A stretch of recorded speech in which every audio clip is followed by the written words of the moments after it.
Episode opening സീനില് ആ chief agent villain അവനാണെങ്കിൽ റോബിനെ ഇടിച്ചു തെറിപ്പിക്കും. എന്നിട്ട് വീണ്ടും വീണ്ടും അവൾ മറന്നുപോയ അവളുടെ പഴയ കാലം അതവളെ ഓർമ്മിപ്പിച്ചു കൊണ്ടേയിരിക്കും. റോബിനാണെങ്കിൽ ഒരുപാട് കഷ്ടപ്പെട്ട് ബുദ്ധിമുട്ടി ആ കാര്യങ്ങളൊക്കെ ഒരു തരത്തിൽ മറന്നതാണ്. പക്ഷെ ആ ഏജന്റ് വില്ലൻ അവൻ വീണ്ടും വീണ്ടും അവളത് ഓർമ്മിപ്പിച്ചു കൊണ്ടേയിരിക്കും.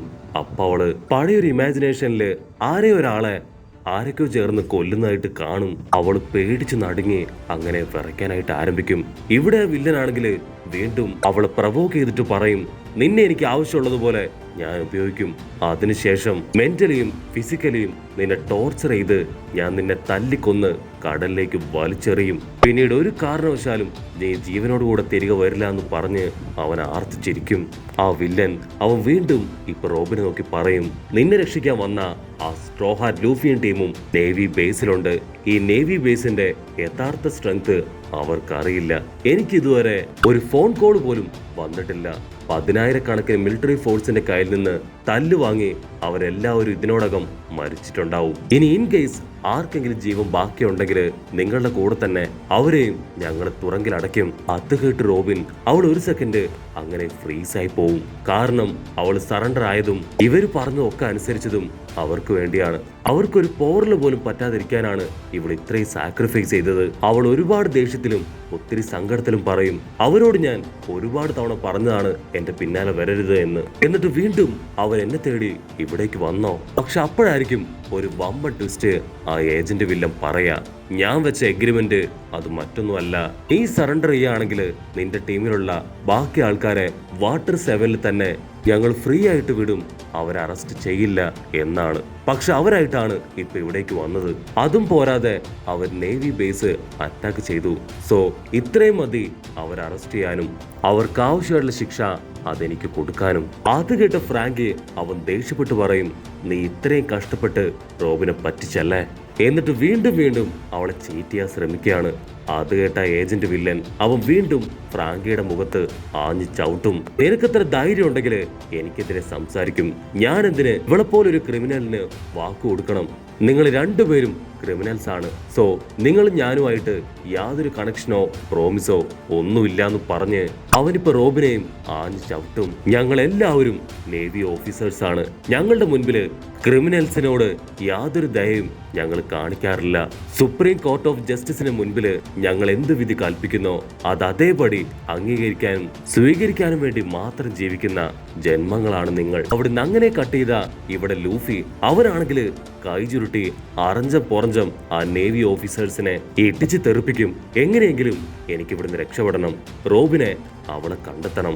അതിനെല്ലാം മുൻപ് ഈ നേവി സോൾജേഴ്സിനെ അവരെ എനിക്ക് തുരത്തി ഓടിക്കണമെന്ന് പറഞ്ഞ് അവൻ 5-6 കൈയൊക്കെ ക്രിയേറ്റ് ചെയ്ത് അറഞ്ചം റൗണ്ട് ചെയ്ത് അവരെ ഇട്ടിച്ച് തെറിപ്പിക്കും. അതിനുശേഷം റോബിൻ എന്ന് നിലവിളിച്ച് ആ മാൻഷൻ നോക്കി കുതിച്ചു പായും. അപ്പൊ അവിടുന്ന് അങ്ങനെ സൂം ചെയ്ത് ഇവിടെ റോബിനും ഫ്രാങ്കിയും അവർ രണ്ടുപേരും അട്ടികിട്ടി വീണ് കിടക്കുകയാണ്. ഉടനെ ആ വില്ലൻ ഏജന്റ് പറയും, ഇവരെ രണ്ടുപേരെയും ചെയിനൊക്കെ ഇട്ട് ടൈറ്റായിട്ട് ലോക്ക് ചെയ്യേ. ഇവിടെ റോബിനാണെങ്കിൽ എങ്ങനെയെങ്കിലും ആ ചെയിനൊക്കെ തകർത്ത് ആ വില്ലൻ ഏജന്റിനെ അവനെ ഇല്ലാതാക്കണമെന്ന് നല്ല ആഗ്രഹമുണ്ട്. പക്ഷെ അവളെ ലോക്ക് ചെയ്ത് വെച്ചിരിക്കുന്ന ആ ഒരു ചെയിൻ അത് സീ പ്രസന്റ് സ്റ്റോൺ കൊണ്ട് ക്രിയേറ്റ് ചെയ്തതാണ്. സോ അവളുടെ ഡെവിൾ ഫ്രൂട്ടിന്റെ പവർ അതിന് വർക്ക് ആവില്ല. ചീഫ് ഏജന്റ് പറയും, എത്രയും പെട്ടെന്ന് നേവി ഹെഡ്ക്വാർട്ടേഴ്സിലേക്ക് റോബിനെ കൊണ്ടുപോകണം. ഗേറ്റ് ഓഫ് ജസ്റ്റിസ് വഴി അവളെ പുറത്തേക്ക് കൊണ്ടുപോകാനുള്ള കപ്പല് എത്രയും പെട്ടെന്ന് തയ്യാറാക്ക്. അതുപോലെ തന്നെ ഫ്രാങ്കിയെ അണ്ടർ വാട്ടർ പ്രിസണിലേക്ക് കൊണ്ടുപോയി ലോക്ക് ചെയ്യണം. ശ്രദ്ധിക്കണം, അവൻ നിസ്സാരക്കാരനല്ല. കട്ട് ചെയ്ത മറ്റൊരു ഭാഗത്ത് ആ ബ്ലൂവനും സിബനും അവർ രണ്ടുപേരും സ്ട്രോ ഹാർട്ട് ലൂഫിയെ കുറിച്ച് വളരെ കാര്യമായിട്ട് സംസാരിക്കുമ്പോഴായിരിക്കും താഴെ വീണ് കിടക്കുന്ന ഫോൺ അവരുടെ ശ്രദ്ധയിൽപ്പെടുക. അതവരെടുത്ത് അത് കറക്റ്റ് സ്ഥാനത്ത് അങ്ങനെ വെക്കും. അതേസമയം ഇവിടെ റോബിനെയും ഫ്രാങ്കിയെയും അവരെ വീണ്ടും ഒരുപാട് ചെയിനൊക്കെ വെച്ച് ബന്ധിച്ച് മുൻപോട്ട് കൊണ്ടുപോവാണ്. ഇവിടെ റോബിനാണെങ്കിൽ അവളുടെ ദേഷ്യം കൺട്രോൾ ചെയ്യാൻ കഴിയില്ല. കാരണം അവൾ അതിവിദഗ്ധമായിട്ട് അവൻ ചീറ്റ് ചെയ്തു. വില്ലൻ ഏജന്റ് ആണെങ്കിൽ ഭയങ്കര ഹാപ്പി. അവൻ CP9 ടീമിനോട് പറയും, നിങ്ങൾ ചെയ്തത് തികച്ചും വലിയ പ്രശംസ അർഹിക്കുന്ന ഒരു കാര്യമാണ്. സോ നിങ്ങൾക്ക് പോയി റെസ്റ്റ് എടുക്കാം. അതിനാ CP9 ടീം അവർ ചാടി എഴുന്നേറ്റിട്ട് പറയും, ഞങ്ങൾക്ക് അതിന്റെ ഒന്നും ആവശ്യമില്ല, ഞങ്ങളുടെ ഡ്യൂട്ടി അത് ഞങ്ങൾ കറക്റ്റ് ആയിട്ട് ചെയ്തു എന്ന് പറഞ്ഞ് അങ്ങനെ സ്റ്റൈലായിട്ട് നടന്നു പോകും. അത് കേട്ട വില്ലൻ ഏജന്റ് ആള് പേടിച്ച് വരച്ച് അങ്ങനെ താഴേക്ക് വീഴും. പക്ഷെ വില്ലൻ ഏജന്റിനാണെങ്കിൽ യാതൊരു കുഴപ്പമില്ല.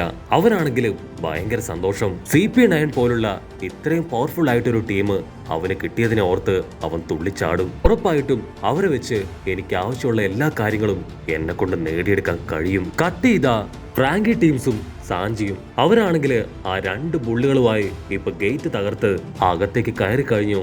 അവർ ആ ബുള്ളുകളെ ഉപയോഗിച്ച് എല്ലാ സോൾജിയേഴ്സിനെയും ചവിട്ടി തെറിപ്പിക്കും. ഒരുപാട് സോൾജിയേഴ്സ് അവർ ജീവൻ ഭയന്ന് അവിടുന്ന് അങ്ങോട്ടും ഇങ്ങോട്ടും ഓടും. മറ്റു ചിലര് വിട്ടുകൊടുക്കാതെ ഫയർ ചെയ്തുകൊണ്ടേയിരിക്കും. പക്ഷെ ചില മറൈൻസ് ടീം അവരിപ്പോ ആ ബുള്ളിന്റെ മുകളിലേക്ക് വലിഞ്ഞു കയറും. അങ്ങനെ കയറിയവരെ നമ്മുടെ ചോപ്പറും നാമിയും അവർ 2 പേരും ചേർന്ന് അടിച്ചും ഇടിച്ചും കടിച്ചും ഒക്കെ ഒരു വഴിയാക്കും. സാഞ്ച് പറയും, നമ്മളിപ്പോ ഫുൾ മൂഡിലാണ്, ഇനി ഒന്നും പേടിക്കണ്ട, എത്രയും പെട്ടെന്ന് റോബിനെ കണ്ടുപിടിക്കണം. കിങ് ബുൾ മുൻപോട്ട് കുതിക്കെന്ന് പറയേണ്ട താമസം അത് ഫുൾ സ്പീഡില് മുൻപോട്ടേക്ക് പോകും. അപ്പൊ അവിടുന്ന് അങ്ങനെ കട്ട് ചെയ്ത് ഇപ്പൊ ലൂഫിയെ കാണിക്കും. അവന്റെ പുറകിലാണെങ്കിൽ വലിയൊരു പട തന്നെ ഉണ്ട്. ലൂഫിക്ക് ആണെങ്കിൽ എന്താ ചെയ്യേണ്ടതെന്ന് അറിയില്ല. അവൻ എത്രത്തോളം ഫൈറ്റ് ചെയ്തിട്ടും ഇവരെ ഒന്നും അവരെ കൊണ്ട് മുഴുവനായിട്ട് തകർക്കാനോ പ്രിവെന്റ് ചെയ്യാനോ കഴിയുന്നില്ല. അവൻ തല്ലി വീഴ്ത്തും തോറും വീണ്ടും വീണ്ടും നേവി സോൾജിയേഴ്സ് കൂടി വരികയാണ്. അങ്ങനെ നമ്മുടെ ചക്കൻ അവൻ കാര്യമായിട്ട് പ്ലാനൊക്കെ ചെയ്ത് മുൻപോട്ട് ഓടി വരുമ്പോ സോൾജിയേഴ്സ് അവന്റെ മുൻപിൽ ഹായ് ആയിട്ട് നിൽക്കും. ലൂഫി ആണെങ്കിൽ ചുറ്റും നോക്കും. ഇനി ഒന്നും നോക്കാനില്ല എന്ന് പറഞ്ഞ് അവൻ കൈ അങ്ങനെ നീട്ടി ബിൽഡിങ്ങിൽ പിടിച്ച് മുകളിലേക്ക് തുള്ളും. പിന്നീട് അവൻ ബിൽഡിങ്ങുകളുടെ മുകളിലൂടെ ഉഷാറായിട്ട് ഓടും. പക്ഷെ ആ സോൾജിയേഴ്സ് അവരും ഇപ്പൊ ബിൽഡിങ്ങിന്റെ മുകളിലേക്ക് വലിഞ്ഞു കയറാൻ തുടങ്ങും. അത് കണ്ട ലൂഫി ഇപ്പൊ കൈ നീട്ടി ഓരോ ബിൽഡിങ്ങുകളിലേക്ക് ചാടിയും വലിഞ്ഞും മുൻപോട്ടേക്ക് പോകും. അതേസമയം ആ കിങ് ബുൾസ് അവറ്റകൾ കൊണ്ടാവുന്നത് പോലെ ആ മിലിറ്ററി സോൾജിയേഴ്സിനെ പ്രിവെന്റ് ചെയ്യാണ്.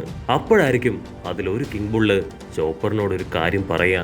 അതായത് ഒരുപാട് വർഷങ്ങൾക്ക് മുൻപ് ഈ കിങ് ബുൾസിനെ മുഴുവൻ സേവ് ചെയ്തത് ഫ്രാങ്കിയും അവന്റെ ടീം മെമ്പേഴ്സും ആണ്. സോ അവർക്ക് വേണ്ടി തങ്ങളുടെ ജീവൻ പോലും പണയം വെക്കാൻ തങ്ങൾ തയ്യാറാണ് എന്നായിരിക്കും ആ കിങ് ബുള്ള് പറയാ. സാഞ്ചു പറയും, ഓക്കെ നമുക്ക് കഥയൊക്കെ പിന്നെ പറയാം, തൽക്കാലം മുൻപോട്ടേക്ക് പോ. അപ്പൊ അടുത്തൊരു കിങ് ബുള്ള് അവൻ കാര്യമായി അവിടെ മുഴുവൻ ചെക്ക് ചെയ്ത് ഇപ്പൊ അവരോട് ചോദിക്കും, നിങ്ങളുടെ കൂടെ മാസ്ക് ഒക്കെ ഇട്ട മറ്റൊരാളുണ്ടായിരുന്നില്ലേ, അവൻ എവിടെ പോയി? ഉടനെ അവര് ഷോക്കായി ഇപ്പൊ പരസ്പരം നോക്കും. ഉസോനെ അവിടെ എവിടെ കാണാനില്ല, അവൻ എവിടേക്ക് പോയിട്ടുണ്ടാവും, അവൻ എന്തെങ്കിലും സംഭവിച്ചിട്ടുണ്ടാവോ എന്നൊക്കെ ചിന്തിച്ച് അവർക്ക് ടെൻഷൻ ആവാൻ തുടങ്ങും. അപ്പൊ അവിടുന്ന് അങ്ങനെ ബ്ലാക്ക് ഔട്ട് ചെയ്ത ടെയിൽ സ്റ്റോണും പൗലിയും ഫ്രാങ്കി ബ്രദേഴ്സും അവർ തോക്കും ഗണ്ണും കയറൊക്കെ വെച്ച് ആ ഡോഗ് മാസ്റ്റേഴ്സിനെയും ബാക്കിയുള്ള സോൾജിയേഴ്സിനെയും എല്ലാവരെയും അറഞ്ചം പുറഞ്ചം തല്ലി ഓടിക്കും. പൗലി അവന്റെ കയറ് ചുറ്റി വലിയൊരു വലയാക്കി മാറ്റി ഒരുപാട് സോൾജിയേഴ്സിനെ അതിൽ ലോക്ക് ചെയ്യും. അപ്പൊ അവിടുന്ന് അങ്ങനെ സൂം ഔട്ട് ചെയ്ത് ആ കോർട്ട് ഹൗസ് കാണിക്കും. അതിന്റെ മുൻപില് വീണ്ടും ആയിരക്കണക്കിന് സോൾജിയേഴ്സ് അങ്ങനെ നിരന്ന് നിൽക്കുകയാണ്. ഒരു കാരണവശാലും നമ്മുടെ ആൾക്കാരില് ഒരാളെ പോലും കടത്തി വിടാതിരിക്കാനാണ് അവരങ്ങനെ ടൈറ്റ് സെക്യൂരിറ്റി കൊടുത്ത് കോർട്ട് ഹൗസ് പ്രൊട്ടക്ട് ചെയ്തിരിക്കുന്നത്. മറ്റൊരു ഭാഗത്ത് ആ സോൾജിയേഴ്സ് അവർക്കാണെങ്കിൽ ഇപ്പൊ ലൂഫിയെ കാണാൻ കഴിയുന്നില്ല. ഇനി ഒരു പക്ഷേ അവൻ ആ കോർട്ട് ഹൗസിന്റെ ഉള്ളിലേക്ക് പോയിട്ടുണ്ടാവോ? പക്ഷേ ഇത്രയും സെക്യൂരിറ്റീസിന്റെ കണ്ണു വെട്ടിച്ച് അവനതിന്റെ അകത്തേക്ക് പോകാൻ കഴിയോ? എന്തായാലും കുഴപ്പമില്ല, അവനെ കണ്ടുപിടിച്ചേ പറ്റൂന്ന് പറഞ്ഞ് നേവി ഓഫീസേഴ്സ് അവർ 4 ഭാഗത്തേക്ക് പോകും. കട്ട് ചെയ്ത ഇവിടെ ലൂഫി അവനാണെങ്കിൽ ആ ബ്ലൂ ആനയുടെ മുൻപില് അങ്ങനെ പെട്ട് നിൽക്കുകയാണ്. അവനെ കാണുമ്പോ തന്നെ ലൂഫിക്ക് പിടികിട്ടും ഇവനും ആ CP9 ടീമിലെ ഒരു മെമ്പർ ആണെന്ന്. ലൂഫി അവനോട് പറയും, നിനക്ക് ജീവൻ വേണമെങ്കിൽ ഇപ്പൊ തന്നെ എന്റെ വഴിയിൽ നിന്ന് മാറി നിൽക്ക്. അത് കേട്ട് ബ്ലൂ ആൻ അവനങ്ങനെ ക്യാഷ്വലായി നിൽക്കുന്നതോട് കൂടെ ഈ ഒരു എപ്പിസോഡും അവസാനിക്കുന്നു. എപ്പിസോഡ് ഇഷ്ടപ്പെടുകയാണെങ്കിൽ തീർച്ചയായിട്ടും ലൈക്ക് ചെയ്യാനും കമന്റ് ചെയ്യാനും ഷെയർ ചെയ്യാനും മറക്കല്ലേ. അടുത്തൊരു അടിപൊളി എപ്പിസോഡുമായിട്ട് കാണുന്നവരെ it's me with Mallu episode.